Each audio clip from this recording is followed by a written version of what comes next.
పూరా లోకల్. ఈరోజు ఎన్నికల ప్రచారం సందర్భంగా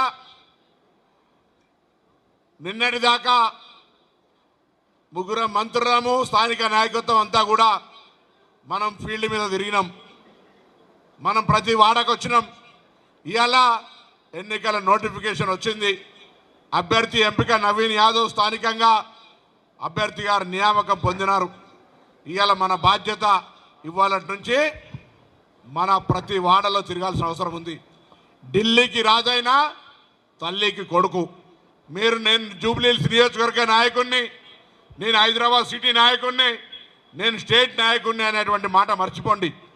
మీ పోలింగ్ స్టేషన్లో మీరు, మీ పోలింగ్ బూత్లో మీరు మెజార్టీ తెచ్చుకునేటువంటి ఒక దీక్ష ఎలా ఒక కంకణం కట్టుకోవాల్సిన అవసరం ఉంది. అలా ఆ వాడ నుంచి బయటకు వచ్చేది లేదు. ఆ వాడలో ఏమైనా కావాలంటే ఇన్ఛార్జీలు చూసుకుంటారు. కానీ మీరు అక్కడ ఓటర్ను పొద్దున సాయంత్రం కలిసి కాంగ్రెస్ను గెలిపించమని అడిగేటువంటి బాధ్యత మీది. ఎందుకు కాంగ్రెస్ను గెలిపించాలి? నేను చెప్తా ఉండు కేటీఆర్ ఆయన ఏదో 10 సంవత్సరాలు ఇక్కడ పనిచేసిండట, ఇవాళ ఇక్కడ ఓట్లయిండ్రి అని అడుగుతా ఉండు. నిజంగా నీకు చిత్తశుద్ధి 10 ఏళ్లలో జూబ్లీహిల్స్ మీద ఏం పని చేసినావో చర్చకు రెడీ అని అడుగుతా ఉన్నాయి. ఇవాళ ఆ మాట చెప్పలేక ఎవరికైనా పాపం భర్త చనిపోతే బాధ ఉంటుంది. కానీ ఆ సానుభూతి పేరు మీద ఓట్లు తెచ్చుకొని ఆ ఇంట్లో ఉన్నటువంటి సురిచక్కని తీసుకొచ్చి బయట తీసుకొచ్చి ఏడిపించి మైకుల ముందట ఏడుచుకుంటా పోతున్నారు. ఏడుపుకు సంబంధించి ఇక్కడ ఇప్పుడే చెప్తుంది వెన్నెలెక్క. గద్దారన్న బిడ్డ గద్దారన్న చనిపోయిన తర్వాత కంటోన్మెంట్లో ఫోన్ చేసింది, ఏడిసిందా? ఇది ఎక్కడ రాజకీయం?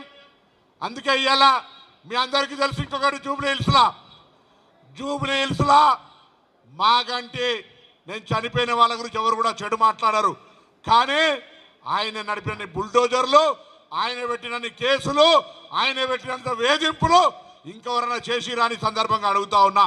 ఇవాళ మేము తప్పకుండా కాంగ్రెస్ పార్టీ మీ అందరి ఆశీర్వచనంతో ప్రజాపాలన నాయకత్వం, రేవంత్ రెడ్డి గారి నాయకత్వం, కాంగ్రెస్ పార్టీ నాయకత్వం వచ్చిన తర్వాత ఇవాళ మేము 10 సంవత్సరాలుగా ఇవన్నీ రేషన్ కార్డులు ఇస్తూ ఉన్నాం.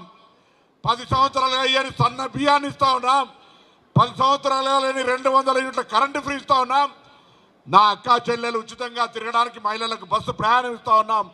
500కు గ్యాస్ సిలిండర్లు ఇస్తూ ఉన్నాం. తెలంగాణ నిరుద్యోగ యువతకు ఉద్యోగాలు ఇచ్చినాం. రాబోయే కాలంలో అందరికీ ఇందిరమ్మ ఇండ్లు ఇస్తాం.